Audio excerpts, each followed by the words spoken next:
Good afternoon. Mary Jane Veloso returns to the Philippines on Wednesday, December 18, after 14 years of imprisonment in Indonesia. Faith Argusino joins us live to give us some more details on Veloso's arrival. Faith? Neil, according to the Bureau of Corrections, the aircraft carrying Veloso arrived at the NAIA Terminal 3 in Pasay City at around 5:40 a.m. She was immediately brought to the Correctional Institute for Women at around 7:06 a.m. Veloso will be housed at the Reception and Diagnostic Center of the CIW for a 5-day quarantine and a 55-day orientation, diagnostic evaluation, and initial security classification, the Bureau earlier disclosed. Inside the CIW, Veloso reunited with her two sons and other members of her family accompanied by her lawyers. As seen in our videos, Veloso's sons, Mark Daniel and Mark Darren, turned emotional as they tearfully hugged their mother, and others relatives offered her flowers, while Veloso's parents arrived last inside the detention facility. In a short interview with the media, Veloso said that she is very happy to return to the Philippines. She also appealed to President Ferdinand Marcos Jr. to grant her clemency or the conditional release of a prisoner from a correctional institution after serving the minimum period of prison sentence. A lawmaker likewise filed a resolution urging the House of Representatives to call on Marcos to grant her clemency. Veloso's return follows an agreement between Jakarta and Manila, which was revealed by Marcos and the Department of Foreign Affairs last November 19. Veloso was sentenced to death in October 2010 after she was caught carrying 2.6 kilograms of heroin inside her suitcase at Yogyakarta Airport in Indonesia on April 25 of the same year. Veloso maintained that she was unaware of the contents of her luggage as it was only given by her recruiters identified as Julius Lacanilaw and Maria Cristina Serio. Back to you, Neil.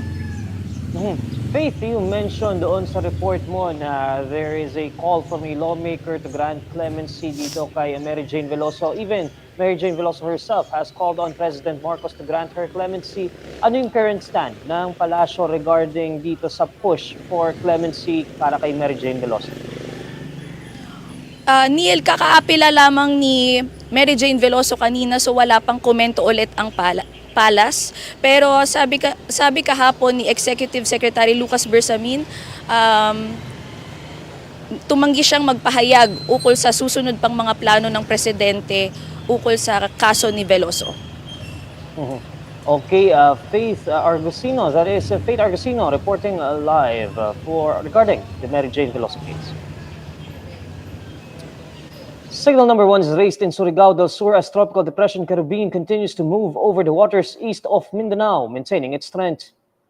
According to Pag-asa's 11 a.m. weather bulletin, Querubin was last spotted 195 kilometers east of Hinatuan, Surigao del Sur. It carries maximum sustained winds of 45 kilometers per hour near the center and gustiness of up to 55 kilometers per hour. Querubin is moving north-northeastward at 10 kilometers per hour. Signal number 1 is raised in Surigao del Sur, where strong winds may bring minimal to minor threat to life and property. Querubin is forecast to move generally north-northwestward or northward over the waters east of Mindanao within the next 24 hours. During the same period, Querubin will also weaken into a remnant low-pressure area. The remnant low-pressure area of Querubin will traverse over Mindanao, Sulu Sea, and Palawan on Thursday, December 19 until Sunday, December 22. The scheduled signing of the General Appropriations Act on Friday, December 20 will not push through for more rigorous and exhaustive review, according to Executive Secretary Lucas Bersamin.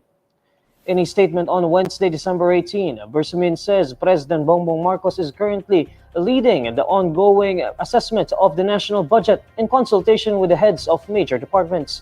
Bersamin adds that he cannot announce yet the new date of the signing. According to Bersamin, there are certain items and provisions of the national budget bill that will be vetoed in the interest of public welfare to conform with the fiscal program and in compliance with laws. Presidential Communications Office Secretary Cesar Chavez previously said that Marcos was scheduled to sign the 2025 national budget on December 20. The Bicameral Conference Committee approved the committee report on the proposed 6.325 trillion pesos national budget for next year last December 11. It contains the reconciled and consolidated versions from the Senate and the House of Representatives. The Senate and House contingents have yet to discuss the changes they made to the budget in detail. And these are the stories you need to know today. I'm Neil Mercado. Follow INQUIRER.net on Facebook, X, YouTube, TikTok, Instagram, and Reddit. For more stories, visit INQUIRER.net. Good afternoon.